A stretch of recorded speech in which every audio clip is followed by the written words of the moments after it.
Hi, my name is Aaron Linsdau. I'm a polar explorer and motivational speaker. It's review day! Today I'm reviewing the Therm-a-Rest NeoAir. Let's see, let me make sure. The Therm-a-Rest NeoAir X-Lite Ultralight Air Mattress. Is this the best ultralight air mattress for expeditioning on the market? Let's find out.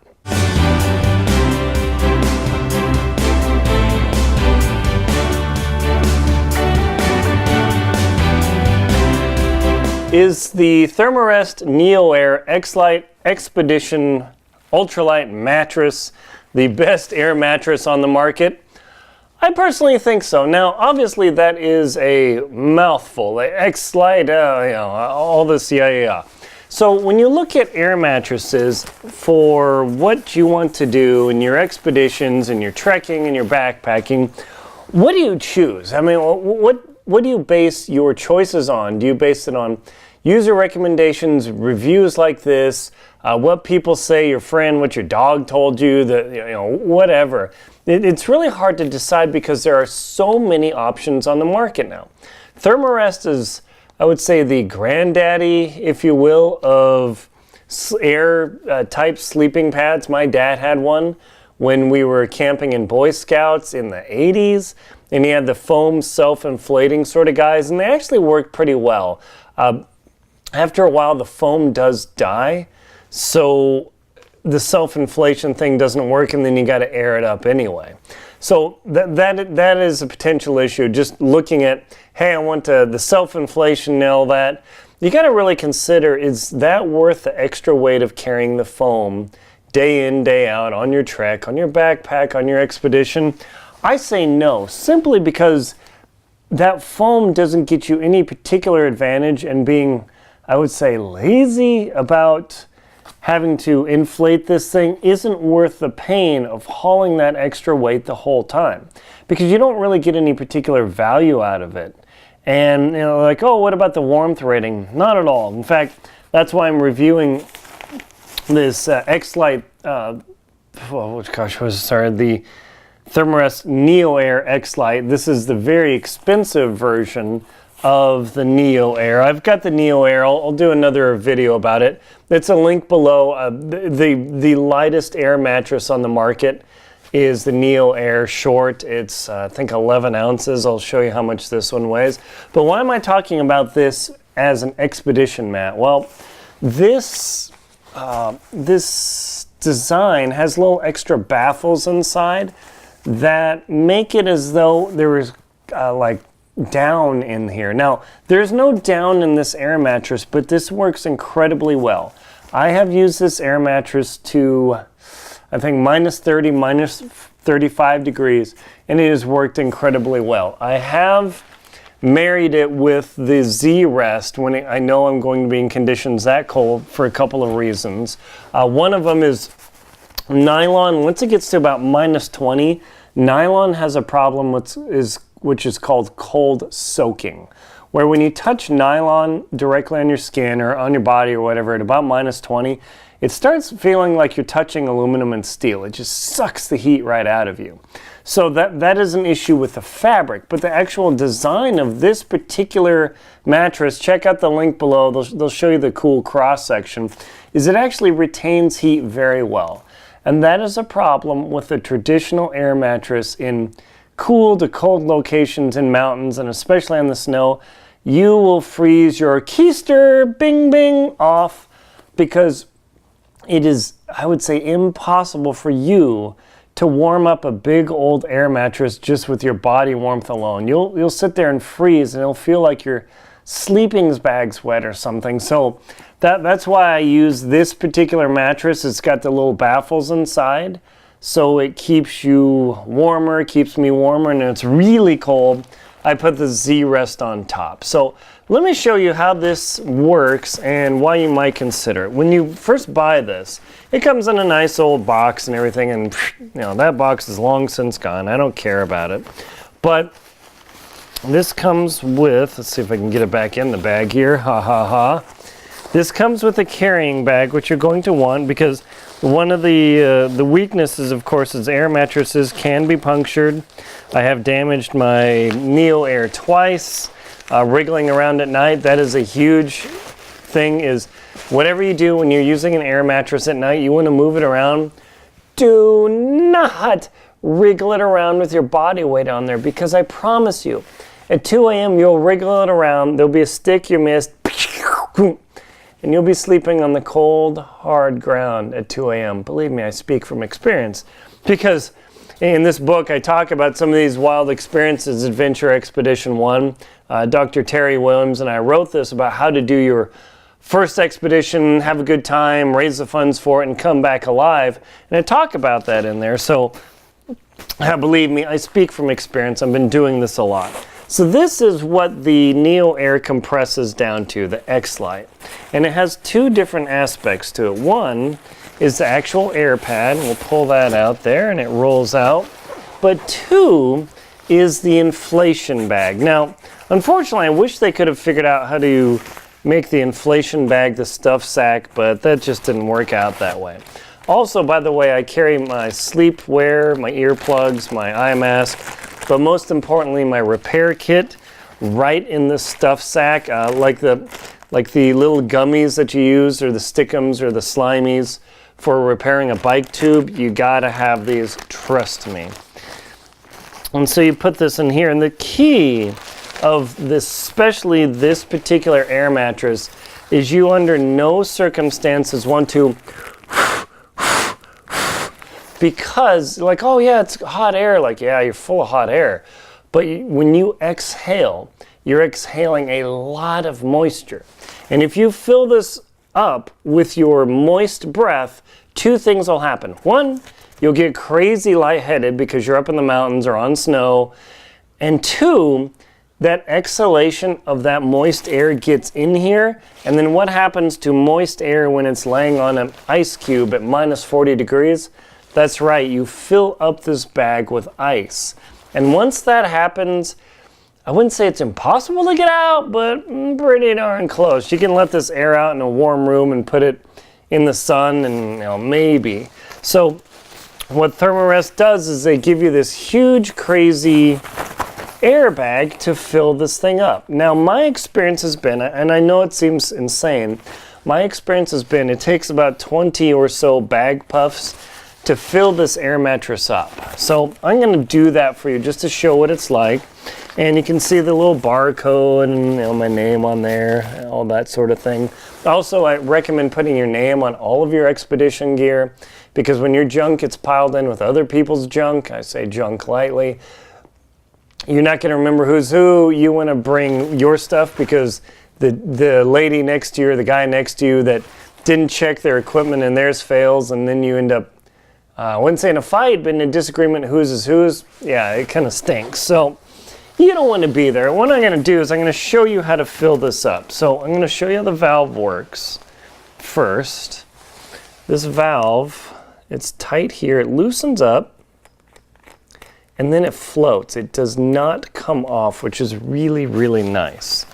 And you'll see in the inflation bag here, this little hole. And this little hole, you know, it's like this little piggy went to market. This little hole goes over, and it's not easy to do. They make it a little bit hard because it's got to fit tight. And it's always a bit of struggle for me, especially when it's minus 30 degrees. It's kind of annoying.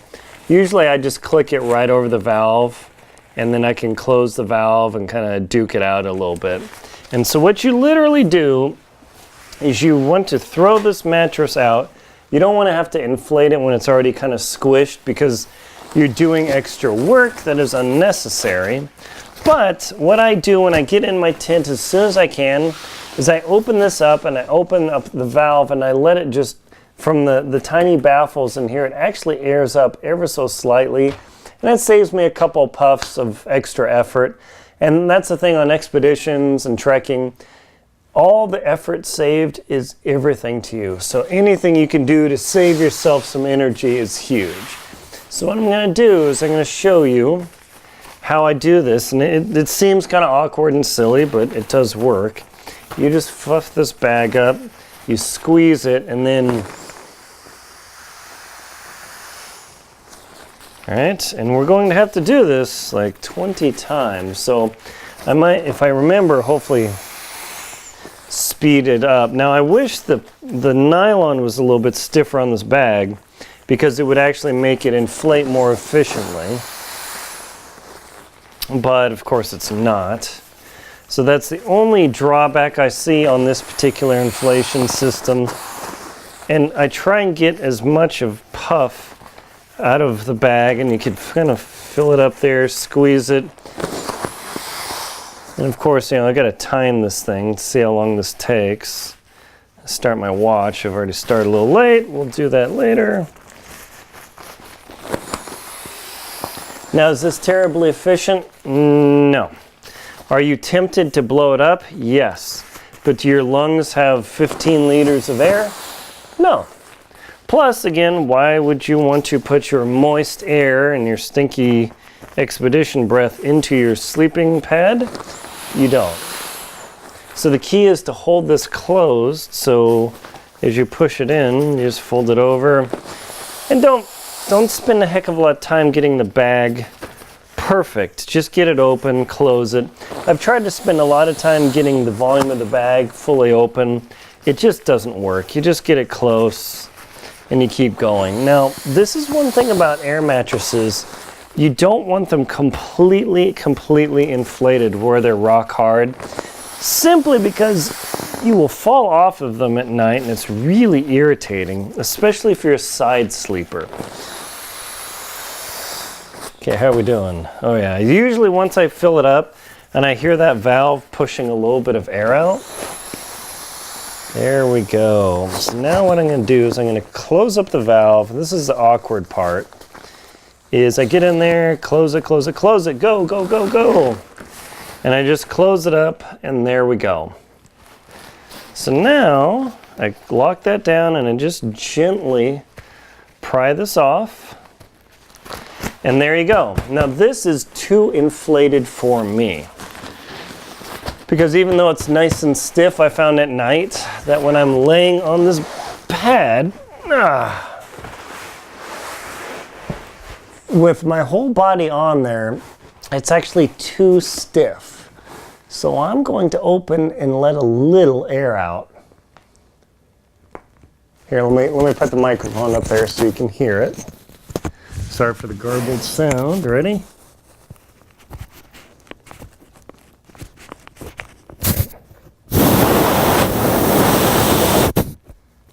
And that's it. That's all I needed to do. And now, let me put my microphone back. Now the air mattress, even though it doesn't look super hard and inflated, it actually is really good. Now I like to keep it a little bit stiff. I don't want it super soft, because if even the air is slightly warm at 4 a.m. when it's really cold, warm air tends to compress. And now I can get on this thing, and instead of feeling cold, I am laying quite comfortably and I almost immediately feel the warmth. And my regular NeoAir Ultralight, it feels kind of cold. This guy, I feel warmth. Now, as I said,